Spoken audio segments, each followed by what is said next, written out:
예수님은 사망 권세를 정복하고 부활하신 후에 누가복음 24장 49절에서 말씀을 합니다. 볼지어다 내가 내 아버지께서 약속하신 것을 너희에게 보내리니 너희는 위로부터 능력으로 입혀질 때까지 이 성에 머물라 하시니라. 볼지어다 내가 내 아버지께서 약속하신 것 성령님을 너희에게 보내리니 너희는 위로부터 능력으로 입혀질 때까지 성령의 옷을 입을 때까지 이 성에 예루살렘 성에 머물러 있으라고 말씀을 하셨습니다. 하나님께서 약속하신 것을 너희에게 보내실 것이다. 성령을 보내실 것이다 말씀을 하십니다. 하나님이신 예수님은 이 땅에 오셔서 인간의 몸을 입고 오셔서 시간과 공간의 지배를 받으셨습니다. 시간 안에 사셨고 공간 안에 사시다가 마지막에 죽으시고 부활하신 분이 바로 우리 주님이십니다. 그런데 우리 주님께서 하나님 나라로 가시면서 하신 말씀은 시간과 공간을 초월하신 다른 보혜사 파라클레토스를 이 땅에 보내실 것을 약속하셨습니다. 시간과 공간의 지배를 받지 않는 그런 놀라운 삼위일체 하나님 되신 성령님을 이 땅에 보내실 것을 약속하셨던 겁니다. 그리고 그 약속하신 말씀을 오늘 사도행전 1장 4절에서 다시 말씀합니다. 사도와 함께 모이사 그들에게 분부하여 이르시되 예루살렘을 떠나지 말라. 내게서 들은 바 아버지께서 약속하신 성령을 기다리라는 간곡한 말씀을 주님은 또 반복해서 하십니다. 오늘 성경에서 우리는 이 음성을 들어야 됩니다. 첫 번째 주님 말씀합니다. 기다리라고 하십니다. 기다리라, 기다리라. 예루살렘 떠나지 마라. 예루살렘을 절대로 떠나지 말라. 그리고 아버지께서 약속하신 것을 기다리라, 기다리라. 누가복음에서 말씀하신 그 말씀을 다시 말씀하고 계세요. 예루살렘 떠나면 안 된다. 절대로 예루살렘을 떠나면 안 된다는 겁니다. 예루살렘이 어디입니까? 예루살렘은 예수님을 십자가에 못 박아 죽인 두려움이 있는 곳이에요. 예수님을 죽인 무리들이 있는 곳이에요. 예수님을 죽인 로마 권력이 있고 예수님을 죽인 유대인들이 있고 예수님을 죽인 무리들이 지금 존재해 있는 곳이 예루살렘이에요. 예루살렘은 고난에 있는 곳이요, 예루살렘은 핍박이 있는 곳이요, 예루살렘은 십자가에 있는 곳이요, 예루살렘은 교회가 있는 곳이요, 예루살렘은 괴로움이 많은 곳이에요. 근데 우리 주님께서 말씀하셨어요. 절대로 예루살렘 떠나면 안 돼. 예루살렘 떠나면 안 돼. 언제까지 떠나면 안 되냐? 능력으로 성령으로 옷 입혀질 때까지는 떠나면 안 돼. 사랑하는 성도 여러분, 성령 받기 전에 예루살렘 떠나면 죽어요. 성령 받기 전에 성전을 떠나면 죽습니다. 성령 받기 전에 예배를 떠나면 죽어요. 예수님 떠나면 죽어요. 그래서 절대로 어떤 일이 있으면 안 되냐? 예루살렘을 떠나면 안 되는 거예요. 우리 주님은 예루살렘에서 기다리라고 하십니다. 기다리라, 기다리라. 하나님의 약속하신 성령을 기다리라, 성령을 기다리라, 기다리라고 말씀하십니다. 저는 오늘 성경을 보면서 아주 희귀한 사건을 목도합니다. 120대 380. 난 아주 희귀한 역사를 경험해요. 예수님께서 부활하신 후에 예수님은 40일 동안 제자들에게 나타나셨고 마지막에는 최후의 500여 형제들 앞에서 예수님은 자신의 부활의 모습을 보여주셨다고 고린도전서 15장은 증언하고 있어요. 내가 받은 것을 너에게 전하노니 이는 성경대로 그리스도께서 우리 죄를 위하여 죽으시고 장사된 바 되셨다가 성경대로 사흘 만에 다시 살아나사 게바에게 보이시고 후에 12 제자에게와 그 후에 500여 형제에게 일시에 보이셨나니 500명에게 보이셨다는 거예요.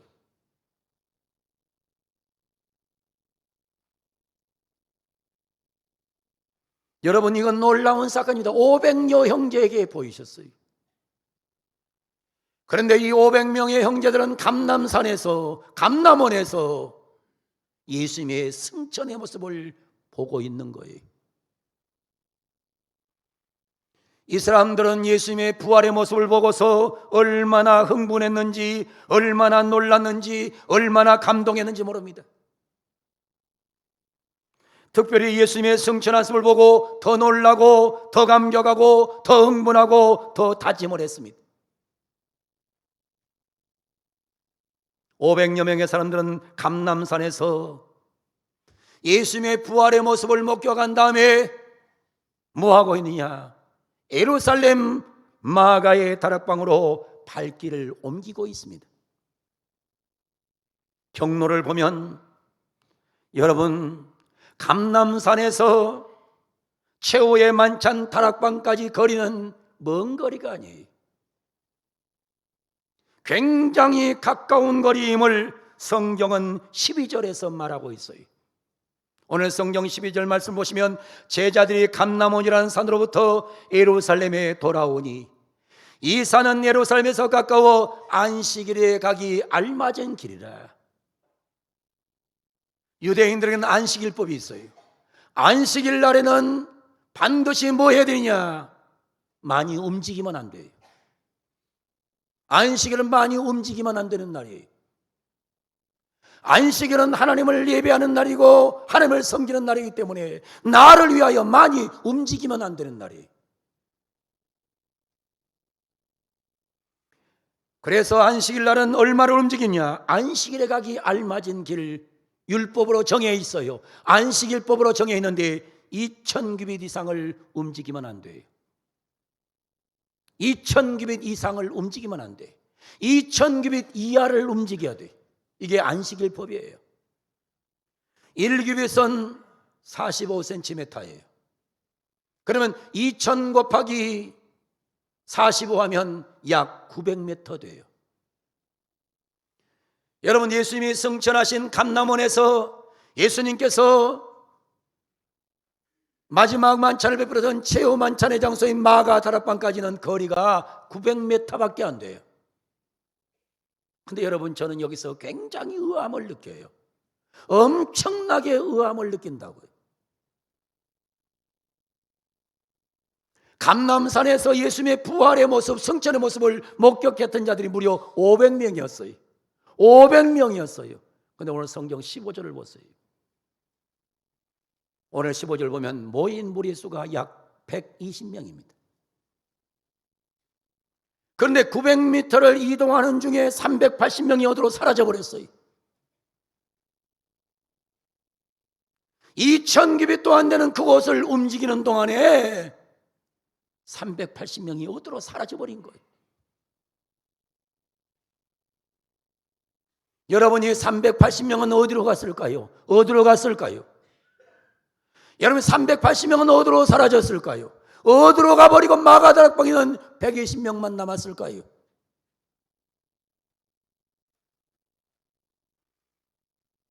여러분, 감람원에서 마가다락방에까지 900m 안 되는 그 짧은 길을 움직이면서 380명은 다시 세상으로 나가버렸어요. 왜 나갔는 줄 알아요? 저 예루살렘으로 들어가면 예수를 죽였던 무리들이 나를 죽인다. 나를 죽인다. 나는 죽을 수 있다. 나는 죽을 수 있다. 나는 살아야 된다. 두려움과 공포가 그 짧은 거리에 380명이 세속으로 날아가 버린 거예요.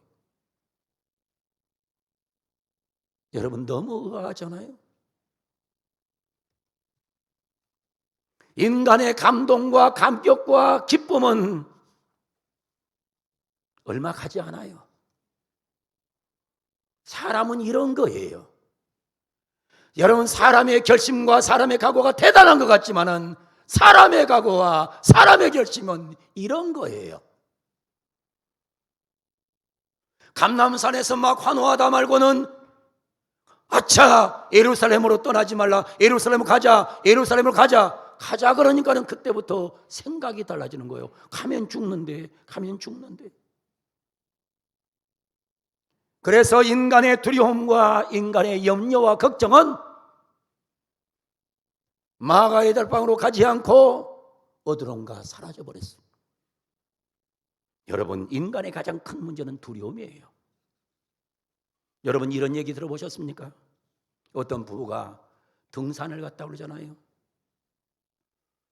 아주 깊은 산으로 들어갔더니 세상에 곰 한 마리가 나타나가지고 잡아먹으려고 하는 거예요. 부부가 둘이 막 주랭랑을 쳤어요. 근데 남편은 힘이 있으니까 잘 달리는데 아내는 가다가 그만 쓰러져 버렸어요. 넘어져 버렸어요. 넘어지니까 곰이 와서 이 아내를 잡아먹으려고 하다가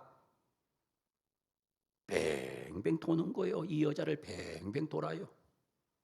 남편은 멀리서 그 광경을 두려움과 떨림 속에서 보고 있는 거예요.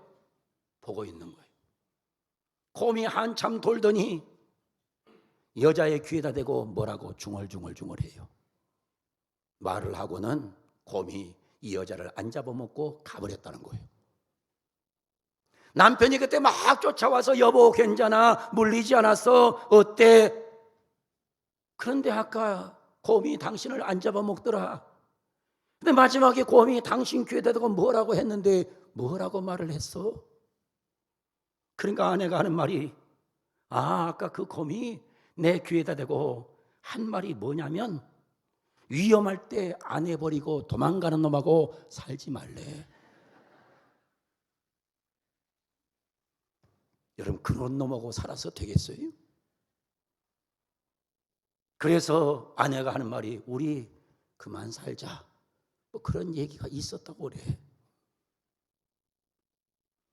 여러분 인간이 두렵다고 그래서 조그마한 두려움이 온다고 그래서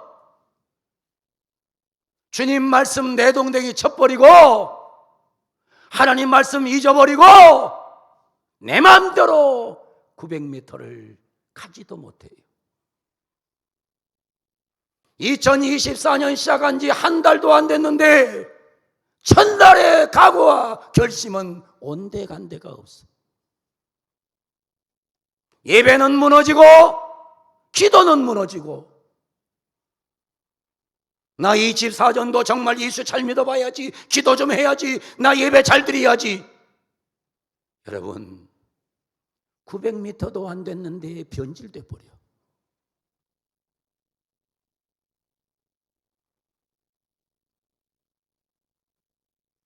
여러분 사람이 이런 거예요.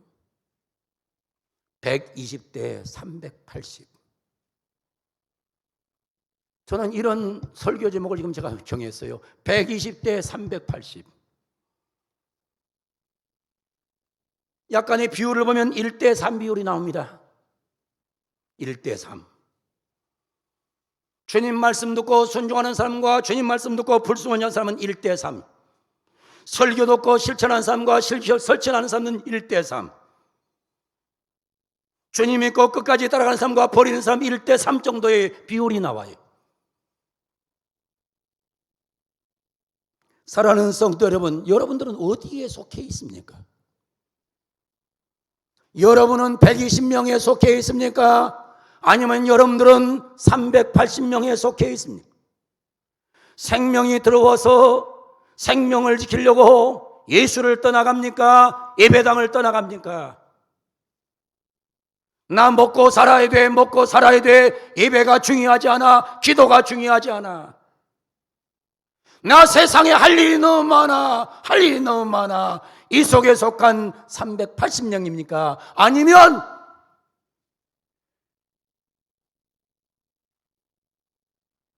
120명에 속한 사람들입니까?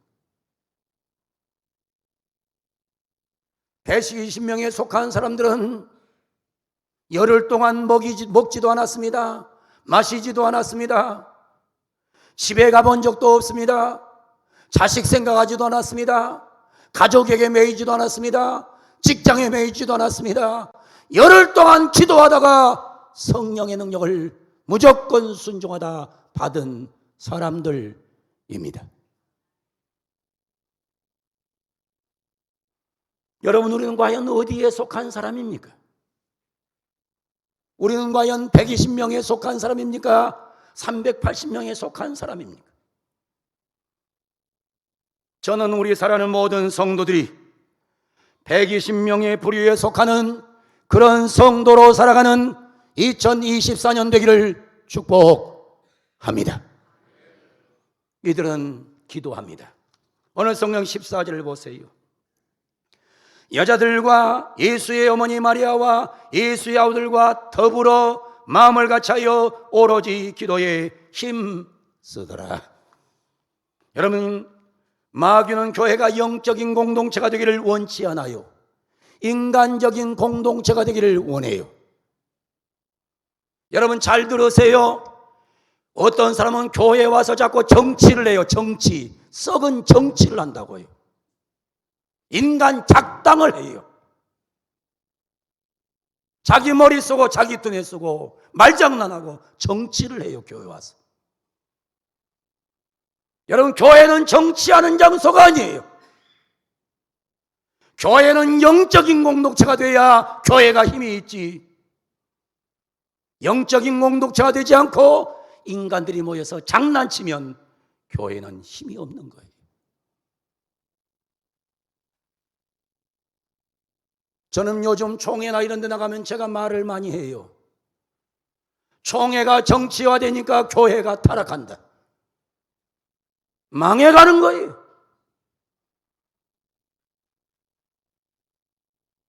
여러분 오늘 성경을 보세요. 우리 성경 보세요. 교회는 영적인 공동체가 되는데 자꾸 인간 공동체가 돼요. 누가 장난치느냐? 마귀가 장난치는 거예요.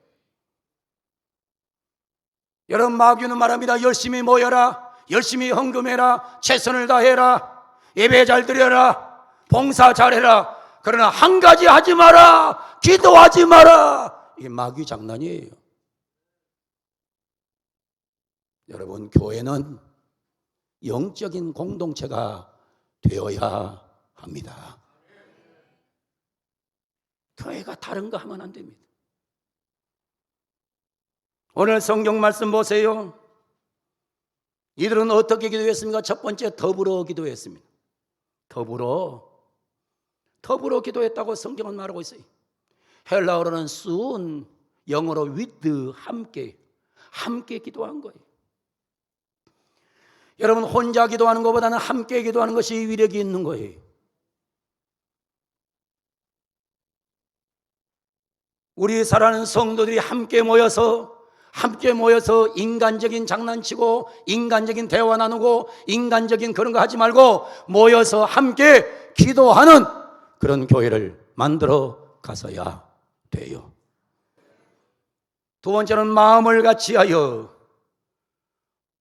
호모디마돈 all joined together, 한 마음으로 기도하는 겁니다. 기도할 때 이 마음이 나눠지면 안 돼요. 마음이 나눠지지 말고 한 마음을 갖고 기도하셔야 역사가 일어나는 거예요. 다른 거 가지면 한 마음이 안 돼. 뭐는 한 마음이 되느냐? 성령이 임하기로 하면 한 마음의 기도가 진행될 수 있는 것입니다. 세 번째는 오로지 기도하는 겁니다. 프로스 카르텔레오, 어플리케이션, 애원하는 기도를 드리는 거예요. 여러분 오늘 성경 보세요. 초대 예루살렘 교인들은 더불어 마음을 같이하여 오로지 기도했다는 거예요. 구약을 보면 야곱의 기도를 봅니다. 자기가 야곱을 이기지 못함을 보고 그가 야곱의 허벅지 관절을 치매 야곱의 허벅지 관절이 그 사람과 씨름할 때 어긋났더라. 야곱은 어떻게 기도했느냐? 하나님과 씨름을 하면서 야곱의 허벅지 관절이 어긋날 정도로 기도를 한 거예요. 엘리야는 어떻게 기도했느냐? 아합이 먹고 마시러 올라가니라. 엘리야가 갈멜산 꼭대기에 올라가서 땅에 꿇어 엎드려 그 얼굴을 무릎 사이에 넣고 이 얼굴을 자기 무릎 사이에 넣고 애절하게 간절하게 기도한 사람이 바로 누구냐? 엘리야의 기도였어요. 예수님은 어떻게 기도하셨습니까? 예수께서 심수고에서도 간절히 기도하니 땀이 땅에 떨어지는 핏방울같이 되더라. 여러분, 겨울이라서 추워요. 여러분 열정적으로 막 기도해 보세요. 몸에 땀이 나요. 그래도 그렇게 기도를 해야 돼요. 땀이 나는데 어떻게 나냐? 핏방울처럼 말입니다. 이런 애절한 기도가 필요한 거예요. 사랑하는 성도 여러분, 120명은 인내하면서 10일 동안 기도했어요. 함께 쓴 마음을 같이하여 호모디마돈 오로지 프로스칼 텔레오 이런 놀라운 기도를 드렸다는 사실을 성경은 강조하고 있어요. 10일 동안 식음을 전폐하고 하던 일을 중단하고 인간교를 다 끊어버리고 우리들은 기도에만 전념했습니다. 그랬을 때 오순절날 다락방에 성령이 임했다고 사도행전 2장 1절로 4절은 증언하고 있어요. 오순절날이 임해 그들이 다 한 곳에 모였더니 호련히 하늘로부터 급하고 강한 바람 같은 소리가 있어 그들이 앉은 온 집에 가득하며 마치 불의 해처럼 갈라진 것들이 그들에게 보여 각 사람 위에 하나씩 임하여 있더니 그들이 다 성령의 충만을 받고 성령이 말해 가심을 따라 다른 언어들로 말하기를 시작하니라. 이게 교회의 원동력이었어요. 초대교회의 원동력은 성령으로 시작된 것입니다. 사랑하고 존경하는 우리 성도 여러분, 오늘 주신 말씀을 잘 기억해서 여러분은 성령님의 오심을 간절히 기다리는 성도로 살아가기를 축복합니다. 여러분들은 120명의 반열에 들지언정 380명의 반열에 들어서 주님 마음을 아프게 하고 주님 마음을 괴롭게 하는 그런 인간 장난치는 사람으로 전락되지 말고 120명 문도하에 들어서 그들처럼 기도하고 그들처럼 매달려서 그들처럼 성령 받기를 주 이름으로 축원합니다. 그래서 여러분을 통해서 교회가 살아나고 교회가 부흥되고 영원히 살아나는 이런 복된 교회, 멋진 교회, 행복한 한국교회를 만들어 가야 될 줄로 믿습니다. 오늘 주신 명제가 바로 이것입니다. 120대 380. 여러분이 다른 설교 다 잊어버려도 좋아해요. 그러나 여러분들이 길거리에 지나가면서도 잠을 자면서도 눈을 떠 있으면 120대 380. 나는 120 안에 들어있는 사람이냐 380 안에 들어있는 사람이냐. 내가 120 안에 들기 위해 발버둥 치고 애쓰면 2024년 여러분의 신앙생활은 아주 멋진 한 해가 될 줄로 확실하게 믿습니다. 마귀가 장난쳐도 넘어지지 말고 마귀가 장난쳐도 쓰러지지 말고 120대 380을 기억하면서 120명 안에 들어가는 그런 복된 성도로 살아남기를 예수님의 이름으로 간절히 축원을 드립니다. 그런 삶을 살고 싶으면 아멘. 그런 삶을 살기로 하면 그게 아멘. 120명 안에 살아가기를 축복합니다.